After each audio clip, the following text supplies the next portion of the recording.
record dulu.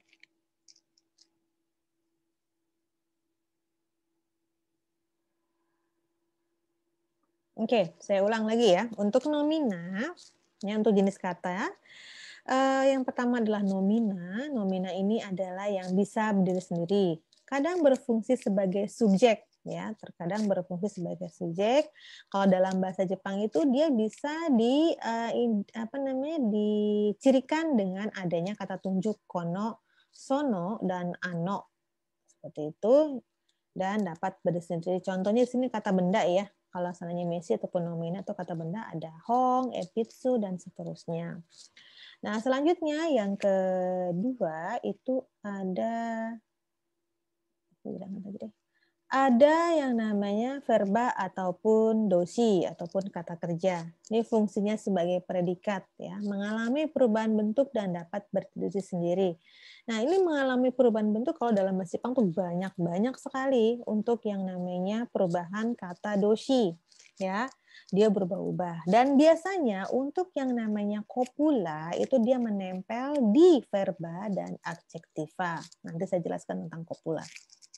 Nah, ini contohnya ada perubahan bentuk, contohnya taberu menjadi tabenai, tabemas, tabemaseng ya, yang di belakangnya ini ru-nya ini yang berubah.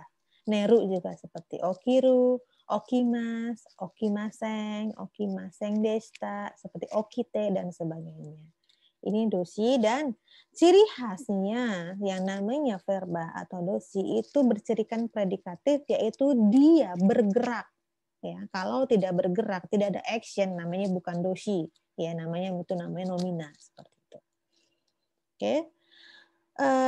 Selanjutnya untuk yang nomor 3, adjektiva atau keiyoshi. Ini di dalam bahasa Jepang ada namanya dua adjektiva. Masih ingat nggak apa saja adjektivanya? Keiyoshi, nakeiyoshi. So, ikeyoshi dan nakeiyoshi. Nah, ya sama dengan doshi. Keiyoshi juga dia mengalami perubahan bentuk ya. Contohnya ada akai, ada mijikai, nah kireina. Nah ini adalah bentuk kedua ya.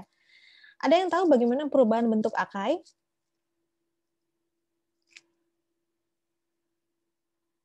Untuk kata sifat satu atau adjektiva? Ada tahu bagaimana berubahnya? Kan contohnya kalau taberu menjadi tabemas, tabemaseng. Nah, kalau akai menjadi bagaimana?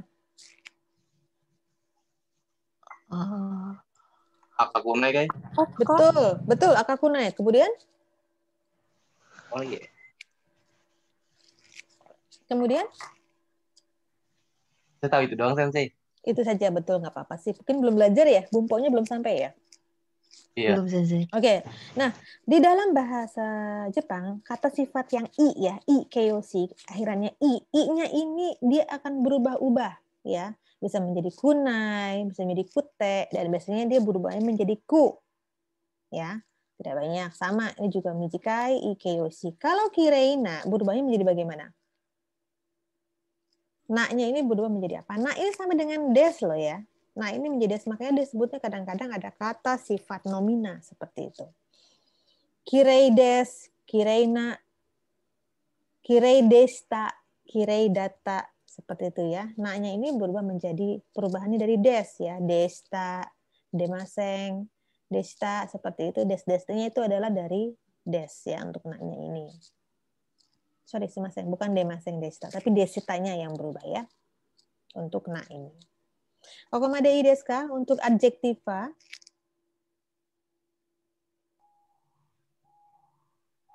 Bisa dipahami untuk adjektiva dan verba dan nomina?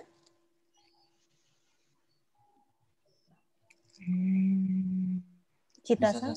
Yang lain? Oke. Baiklah. Tadi ada pertanyaan dari siapa? Cita-san kah? Siapakah ini yang kata keterangan apakah adjektiva atau bukan ya? Nah, kalau keterangan itu dengan adjektiva berbeda ya. Adjektiva ini cirinya kalau dalam bahasa Jepang itu adalah i dan atau na akhirannya. Sudah jelas sekali pembagiannya. Beda dengan keterangan. Nah, nanti keterangan saya akan jelaskan di slide berikutnya ya. Ini keiyoshi ya. Berbeda dengan keterangan, tidak sama dengan keterangan. Oke, lanjut. Berarti misalnya Sensei, soalnya kan karena kayak ada aka nohon, itu kan akaknya kayak Oh, berarti ke sifatnya sensei ya? Akanohong, akai nohong, bukan akanohong. Iya, akai nohon. Akai Gitu, misalkan nohong. gitu. Jadi kan saya pikir kayak akainya termasuk ke kayak keterangan warna bukunya gitu, sensei. Betul. Sempat mikir begitu. Kalau contohnya dijadikan satu akai nohong ya, bukan akai, dia akan berbeda. Ya. Akai nohong adalah buku yang, ya kan, buku yang merah kan. Nah merahnya memang dia menjelaskan kepada si bukunya, tetapi fungsi dia tetap sebagai kata sifat, bukan kata keterangan. Memang menerangkan, tetapi bukan sebagai keterangan. Ya, dia hanya Baik, membantu sensei. Terima menjelaskan kasih. yang betul yang sebelumnya. Nah, lanjut ya ke jenis kata. Nah, adverbia.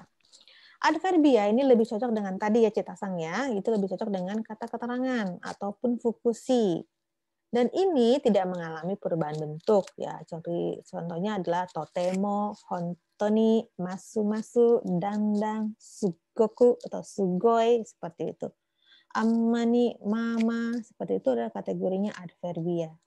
Dan memang sudah ada ya kalau kalian lihat di kamus ataupun di Google ya jenis kata untuk adverbia ya akan keluar banyak seperti ini. Ya, dia tidak mengalami perubahan bentuk. Ideska?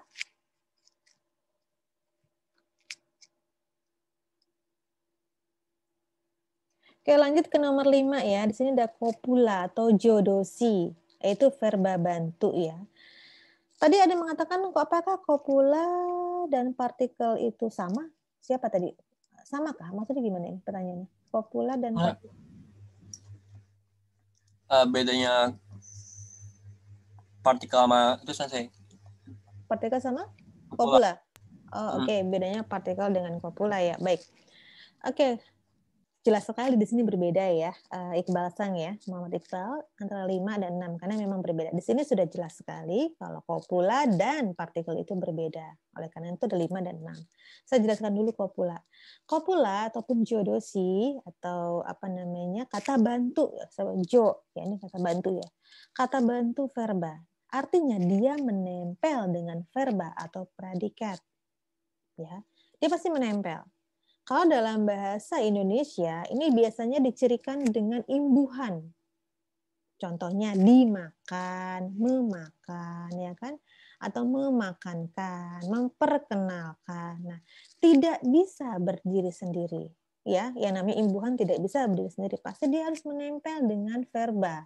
Ya, nggak mungkin di kecuali di-nya untuk menuju kepada tempat ya. Dipisah. Kalau dipisah, iya. Dia ada merujuk kepada keterangan tempat. Tetapi kalau di sini tidak ya bentuknya kalau dalam bahasa Jepang kalau contohnya dimakan, nah kalau dalam bahasa Jepang adalah rareru, tabe rareru. Nah, ini adalah bentuk ukemi atau bentuk pasif dari bahasa Jepang, rareru. Nah kemudian ada juga bentuknya dari saseru. Ini semua dari suru ya. Ini semua dari suru. Perubahan dari suru. Jadi kalian bingung ini apa sih? Karena mungkin bumponya belum nyampe ya. Ini di bab agak lumayan tinggi ya di dalam bumpo. Nah ini adalah dari suru. Kalau saseru adalah itu bentuk sebab akibat. Tateba, watashiwa, apa sensei ini apa sih mas sayang apa ya agak susah ya saya nggak mau menjelaskan bumpo sepertinya. Agak saya menjelaskan konteks penggunaannya saja. Ini adalah bentuk sebab akibat saseru. Dari suru juga perubahannya. Contohnya seperti membuat makan, tabe saseru gitu kan, itu adalah membuat makan. Contohnya adik saya tidak mau makan, kemudian saya merayu, ayo deh makan deh, entar kita jalan-jalan ya. Akhirnya saya katakan watashi wa imoto ni tabe saseru. Saya menyuapi dan membuat dia makan. Itu bentuknya agak susah. Jangan dipikirkan ya, itu masih jauh bumponya. Nah, ini adalah perubahan dari suru. Ya. Ini dia menempel. Ada juga mas ya, si mas ya.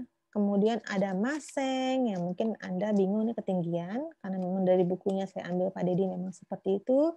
Tabe maseng, kemudian ada apa lagi ya? Apalagi yang ada tahu terkait dengan verba? Ada yang tahu nggak? Yang di belakang itu. Nice, seperti itu. Kemudian ada lagi Apalagi nanite gitu kan, tabete, watashi wa tabete, dan seterusnya. Seperti itu. Oke. Kokomade ii desu ka? Untuk kopula yang menempel kepada verba.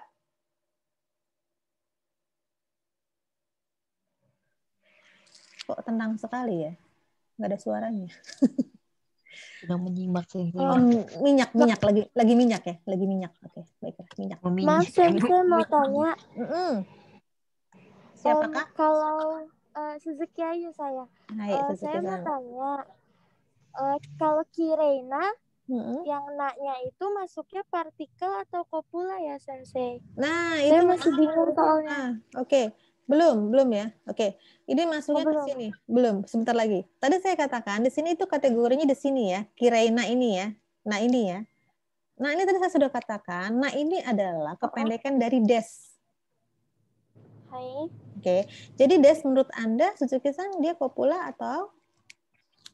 Des itu kan kopula ya? Betul.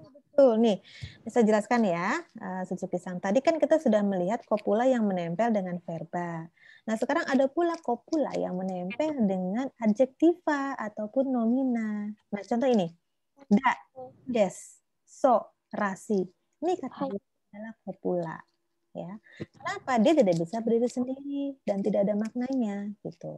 Ya, itu kategorinya kopula. Jadi selama ini kopula hanya menempel verba dan adjektiva yang selalu mengalami perubahan bentuk, ya. Yang tidak mengalami perubahan bentuk tidak ada kopula, seperti itu. Ii desu ka? Suzuki-san? Arigatou gozaimasu. Hai. Ii desu.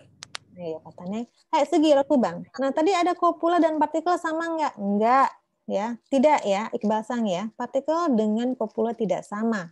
Partikel. Dan itu sudah jelas. Partikel dalam bahasa Jepang apa saja. Itu sudah jelas sekali. Contoh di sini ada partikel ga. Ini saya belum tuliskan ya. Di sini contohnya seperti ga. Ya, kemudian ada wa. Kemudian di sini ada apa lagi? O ya. O, E. Terus apa lagi? Ni. Oke, lanjut apa lagi? No. D. D. Oke, D terus. Sudah? No, oke.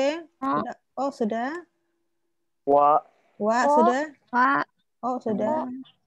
Sudah ya? Oh, sudah. Mo, so, terus. Sudah. To, iya betul. To. Apa lagi? Ga sudah. Kak termasuk nggak sensei? Kak. Kak, iya betul. Deska, ya betul. Itu K partikel. Atau ikuka doka wakaranai, ya kan? Watashi wa ikuka doka wakaranai. Ika doka watashi wakaranai. Seperti itu ya. Itu adalah kategori partikel. Dan seterusnya ya. Anda bisa lihat lagi nanti lebih banyak tentang partikel. Ada kok di Google. Ya, sampai sini bisa dipahami ya, Iqbal San dan yang lain, bahwa kopula dengan partikel itu berbeda. Hai, Sensei. Hai. Arigatou gozaimasu. Sampai sini ada yang bertanyakan? Sensei, kalau kara sama demo termasuk apa, Sensei? Termasuk dalam, nah, sini aja deh. Partikel. Demo. Ya. Itu partikel. Ya, dalam partikel. Berarti madenya juga jauh sih, Sensei. Betul. Kan saya bilang tadi banyak sekali.